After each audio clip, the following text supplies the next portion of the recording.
लोक म्हणत होते प्रभास फक्त ॲक्शन चित्रपटच करू शकतो, पण मारुतीने म्हणजे जो डायरेक्टर आहे त्याने प्रभासचा एक असा अवतार बाहेर काढलाय की जो पाहून तुमचे डोळे पांढरे होतील. आता हा चित्रपट भूलभुलैयापेक्षाही मोठा ठरणार आहे का, की संजय दत्त जो आहे तो प्रभासवर भारी पडणार का? चला ट्रेलरचं पोस्टमॉर्टम करूया. नमस्कार मित्रांनो, रेबेल स्टार म्हणजे प्रभास पुन्हा एकदा मोठ्या पडद्यावर राज्य करण्यासाठी सज्ज झालाय. नुकताच द राजा साबचा धमाकेदार ट्रेलर रिलीज झालाय.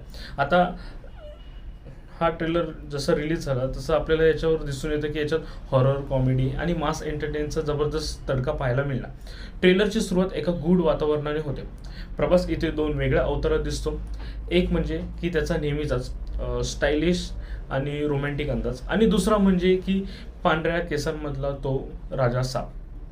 आता जो राजा साबला लुक दिलाय तो नक्कीच अंगावर शहारे आणण्यासारखा आहे.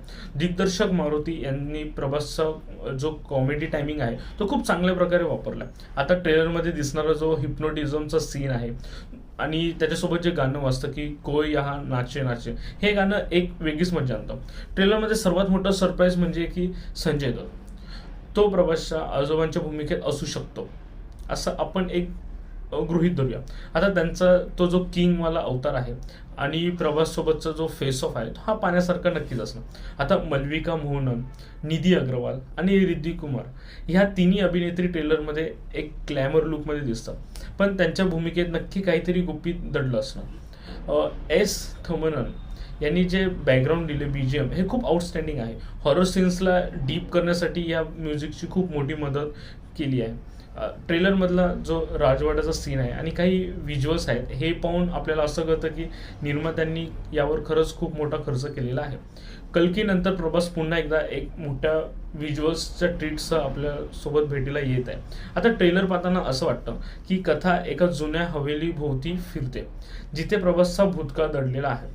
राजासाब हे पात्र केवळ एक भूत आहे की प्रभासचा दुसरा अवतार, हे पाहणे खूप एंटरटेनिंग असेल. ट्रेलरमध्ये प्रभास चक्क स्टार वॉर्सचा संदर्भ देताना दिसतो, जे की दिग्दर्शकांच्या हटके शैलीचा पुरावा आहे.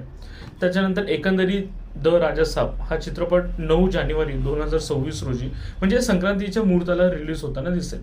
आता प्रभासचे जे काही चाहते आहेत त्यांच्यामध्ये हा जो विंटेज आणि मास लुक आहे याच्यासाठी खूप हाईप तयार केली जात आहे. आता यामध्ये जे 4 पॉझिटिव्ह पॉईंट्स आहेत जे मी तुमच्यासमोर मांडणार आहे. आता पहिलं म्हणजे प्रभासचं ऑलराऊंडर कॅरेक्टर.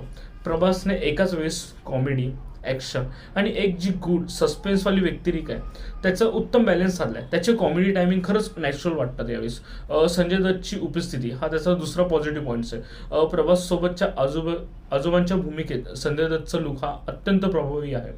एका भयानक आणि सामर्थ्यवान व्यक्तीचे पात्र त्याने एकदम उत्तमरित्या साकारले आहे. तिसरं म्हणजे की थमनचा बॅकग्राऊंड. आता कोई यहाँ नाचे नाचे या गाण्याचा वापर आणि सस्पेन्स सीन्समध्ये थमनने दिलेले हे संगीत ट्रेलरची उंची वाढवते. आता जर स्टोरी लाईन बघितली तर हा केवळ हॉरर चित्रपट नाही, तर यामध्ये फॅमिली, इमोशन्स आणि आजी नातू यांचं जे नातं आहे हे याचं त्यांनी फॅन्टसीचं जे मिक्सचर केलेलं आहे हे खूपच आउटस्टँडिंग वाटतं. आता याचे काही निगेटिव्ह पॉईंट्स आहेत जसं की CGI आणि VFX. 400 कोटीचा बजेट असूनही जे काही सीन्स आहेत VFX विशेषतः प्राण्यांचे जे ग्राफिक्स आहेत ते खूपच वीक आणि कार्टुनिस्ट टाईप वाटतात. आता दुसरं म्हणजे की कथेमधलं नाविन्य. अनेक क्रिटिक्स असं म्हणणे की ट्रेलर पाहून हा चित्रपट चंद्रमुखी आणि भूलभुलैया टाईपच्या पॅटर्नवरच चाललेला दिसतो, ज्याच्यात काही नवीन नाही. तिसरं आहे कॅरेक्टर मेकअप. प्रभासच्या काही क्लोजअप शॉट्समध्ये जे वापरले गेलेले ग्राफिक्स आहेत किंवा जे मेकअप आहे ते आर्टिफिशियल वाटतात, अशी काही टीका नेटकऱ्यांनी केलेली आहे. तुम्हाला हा ट्रेलर कसा वाटला? प्रभासचा कोणता लुक तुम्हाला सर्वात जास्त आवडला? चॉकलेट बॉयचा की राजा साबचा? हे आम्हाला कमेंटमध्ये नक्की सांगा. धन्यवाद.